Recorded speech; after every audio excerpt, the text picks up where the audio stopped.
ওং নমো ভগবতে বাসুদেবায়। ওং নমো ভগবতে বাসুদেবায়।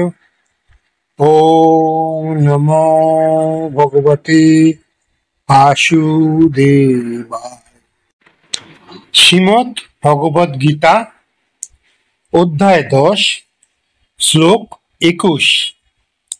আদিত্যানামহং বিষ্ণুর জ্যোতিষাম রবি রংসুমান মরীচির মরুতাস্মস্মি নক্ষত্রানামহং শশী। অনুবাদ: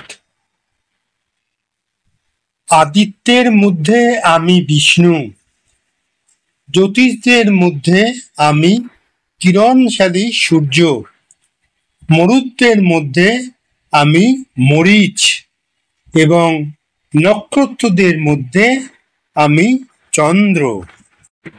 ভগবান শ্রীকৃষ্ণ বলছেন, যা কিছু জগতের সর্বোত্তম, দীপ্তিমান, শক্তিশালী ও শান্তিদায়ক সবই আমার রূপ। অর্থাৎ দিব্যতা কেবল মন্দিরে নয়, প্রকৃতির প্রতিটি শ্রেষ্ঠ রূপে বিরাজমান। আমি সূর্যের মধ্যে আছি, জ্ঞানের ও শক্তির প্রতীক সূর্য আমাদের জীবনের মূল শক্তি। আজকের যুগে সূর্য প্রতীক, শক্তির উৎস, আলোর উৎস, শৃঙ্খলা ও কর্মনিষ্ঠার প্রতীক। সূর্য কখনো বিশ্রাম নেয় না। আমাদেরও সূর্যের মতো হতে হবে। নিজের আলো, জ্ঞান, কর্ম, ইতিবাচকতা দিয়ে অন্যকে আলোকিত করা। যিনি অন্যের জীবন উজ্জ্বল করেন, তিনি কৃষ্ণের শক্তি ধারণ করেন। আমি মরুদ্গণের মধ্যে মরীচি, উদ্যম ও প্রেরণার প্রতীক। আধুনিক অর্থে মরুদ্গণ বায়ুর দেবতা, গতি, আন্দোলন ও পরিবর্তনের প্রতীক। মরীচি মানে দীপ্তি, প্রেরণা, যিনি সমাজে পরিবর্তনের হাওয়া আনেন, যিনি নতুন ভাবনার আলো জ্বালান, তিনি সেই মরীচি অর্থাৎ কৃষ্ণেরই এক রূপ। আজকের যুগে উদ্ভাবক, বিজ্ঞানী, সৎ নেতা, শিক্ষাবিদ এরা সকলেই সেই মরীচির ধারক।